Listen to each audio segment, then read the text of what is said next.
யார் கூப்பிடுறது? ஆமா சரி சொன்னேன். நான் கூப்பிட்டேன்.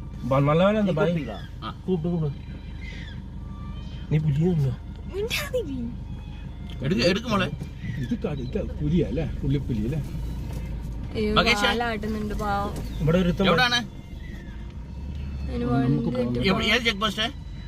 പെട്ടെന്ന് വരാൻ പറ ടീച്ചറെ. ചില്ലി കയറ്റി പോയി രക്ഷപ്പെട്ടു.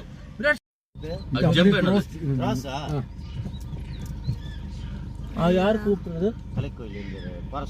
ஆமா சரி சொன்னேன். நான் கூப்பிட்டேன். நல்லா வேலை அந்த பாய் கூப்பிட்டு நீ புரியுங்க എടുക്ക് മോളെ. ഇത് കടിക്ക പുലിയല്ലേ പുള്ളിപ്പുലിയല്ലേ? ഇവിടെ എവിടാണ്? ഏത് ചെക്ക് പോസ്റ്റ്? പെട്ടെന്ന് വരാൻ പറ ടീച്ചറെ. ചില്ലി കയറ്റി പോയി രക്ഷപ്പെട്ടു.